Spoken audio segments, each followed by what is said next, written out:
All right, I'll let you. I'm just gonna hit mute for the next 3 minutes and let you go off on this. I'll be quick. Something that's I was gonna say not so fun, but it's just a very interesting story. Now, I went scorched earth on this when I first heard about this story because it also dropped the same day that those imbecile fucking linesmen did not allow Marc-Andre Fleury and Jordan Binnington to participate in a goalie fight, when even Marc-Andre Fleury's agent was bummed that it didn't happen and was vocal about it on social media.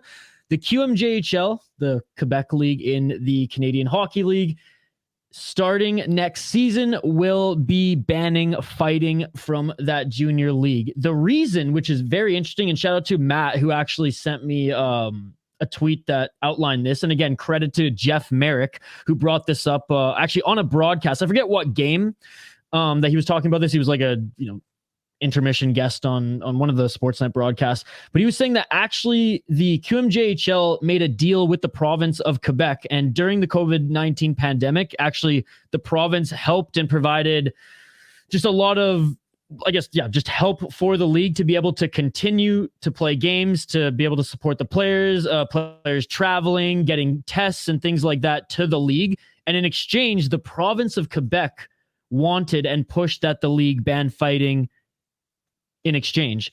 Since, we're pretty much out of the pandemic, or at least the dark days of the pandemic here, the province is asking the league to pony up on their side of the deal, and they're going to starting next season. Now, before I found out about that, I was pretty angry because I thought, okay, here we go. Here's a catalyst now to completely take it out of junior hockey, or at least major junior hockey.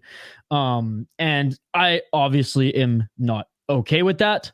And, when one person makes a move like this, there's going to be data, then there's going to be people arguing for why it's working, and and just quote unquote safety trumps all. I get it. So I thought it was going to be a catalyst for a negative ball to start rolling in major junior. But Merrick made it very clear that the OHL, and more importantly, the WHL, have no reason to ban fighting in their leagues coming next season or in the near future. They've already cracked down on it. I forget exactly, but I think every team is only allowed to have 1 or 2 fights per game max. And it's an automatic, I think, 2-game suspension and a game misconduct, even if you do fight. So they're already kind of phasing it out of the league anyways. There's not many, even in the WHL, just like big brute enforcers anymore. They're more so in the dub than the O. And should I even still interact with a few on Twitter and social media, who, again, even with the leagues cracking down on it, are very adamant that it's still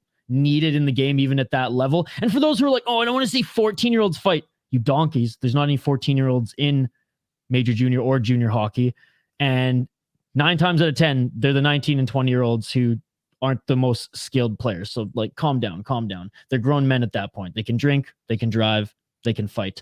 So I found that really interesting. And again, people probably saw me going scorched earth on Twitter because I was so angry at that linesman for not allowing Marc-Andre and Jordan Binnington to fight, or should I say Marc-Andre to beat the piss out of that twig Jordan Binnington. And then I hear the QMJHL's banning fighting, and I was like, what is going on with our world right now? But having that context, very interesting, especially since the province of Quebec houses the LNAH.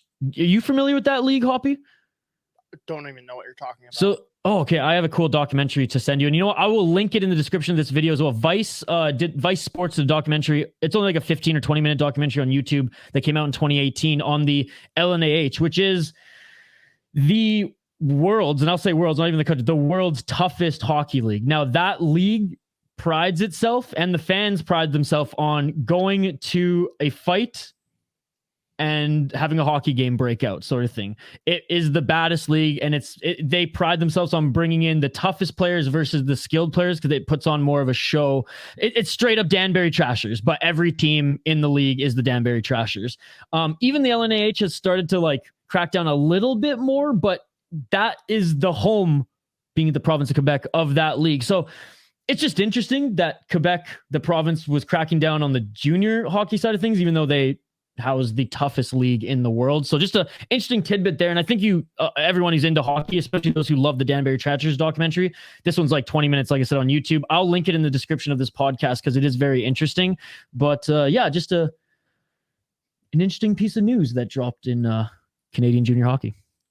Curious, and I don't want to drag this out because I'm not going to fight you on this because it's just pointless to argue with you about your baby being any form of violence.